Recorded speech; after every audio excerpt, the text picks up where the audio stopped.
Breaking news, researchers at Melcic College have identified a new endangered species off the coast of San Francisco, California. The Mobula bistrosis, more commonly known as the Oceanic manta ray, has captured the attention of various marine biologists around the world. Now, before anyone starts imaging a giant underwater Batman, no, it's not a giant sea bat, and it definitely isn't planning world domination. It is currently classified as endangered according to the IUCN Red List. This majestic sea creature plays a large and important part in keeping the marine ecosystem healthy. Today, we will take you beneath the waves to uncover the life, adaptations, and struggles of one of the most fascinating animals of the sea. Now, let's head over to the San Francisco Aquatic Research Center to learn more. Sherona, handing it over to you to talk about the species profile. Thank you, Eva. The Oceanic manta ray is the largest species of ray in the world, with a wingspan of 29 feet, roughly the size of a classroom. First, let's talk with Professor Naisha from the Nashville Aquatic Center. It is scientifically known as the Mobula bistrosis, and despite the enormous size, it is harmless to humans. Unlike sharks, it doesn't have any sharp teeth to attack its prey. Instead, they simply eat small zooplankton. Their close relatives include the reef manta ray, or the Mobula alfredi, the Atlantic manta ray, or the Mobula urae, and the Sycophae manta ray, or the Mobula terraplicana. Although they look extremely intimidating, they are quite curious and simply harmless. Similar to golden retrievers, only if they lived in the ocean and were 29 feet long. Next, let's hand it to Natalie to see where these curious animals live. Oceanic manta rays are found all over the world, specifically in the Pacific Oceans and the Indo-Pacific regions. They usually prefer water from 19 to 22 degrees Celsius. The Oceanic manta ray is usually found 1,000 feet below sea level, near coral reefs as well as the open ocean environment. Some important biotic factors include zooplankton as well as krill, which are the most important prey of the Oceanic manta ray, as well as sharks, which are the main source of predators for Oceanic manta rays. Some important abiotic factors include water depth, water temperature, as well as water salinity. This helps ensure that the Oceanic manta ray has a good place to live where they can get enough food to survive. These species are homeothermic, meaning they have a stable body temperature, and endothermic, meaning they produce their own body heat. Most of their bodies stay the same temperature as the ocean around them, but certain parts, like their brains or swimming muscles, are warmer. Wow, what extraordinary creatures! What causes their ability to maintain homeostasis like this? By the red eye mirabile. When the manta ray swims, the red eye mirabile retains the heat created by the pectoral fins. It then sends the heat to the brain, where it is used to simulate brain function and intelligence.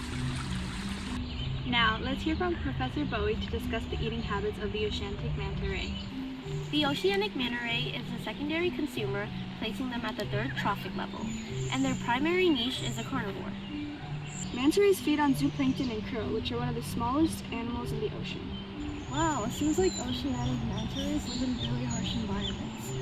Can you tell us a little bit more about the challenges they face and what they use to overcome it? Well, one challenge is finding food. Food is scarce and finding it can be really tiring. And so, they've developed large wing-like pectoral fins which help them glide quickly across long distances, conserving their energy. Another adaptation is their special way of eating. Manta rays have specialized gill rakers that help them flush out food, water, as well as debris.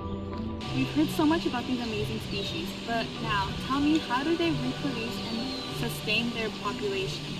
In our lab, we figured out that these species have courtship behaviors.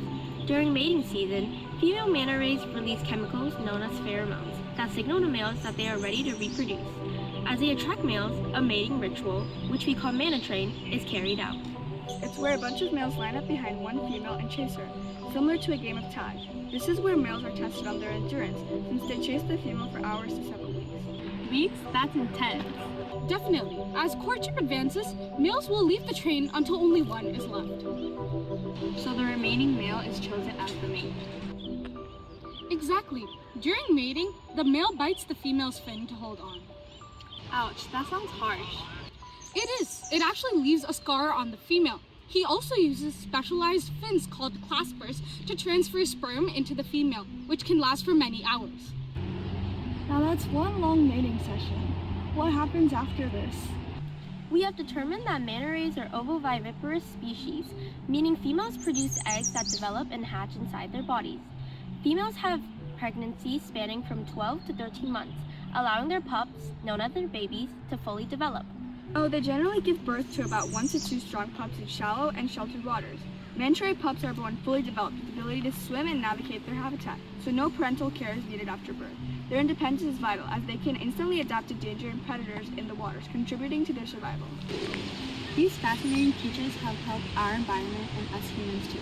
Tell us more about how they have benefited their environment and even us too. Well, while they travel through the ocean, they transport essential nutrients. They also act as a biological pump, fertilizing the surface waters by consuming and excreting plankton.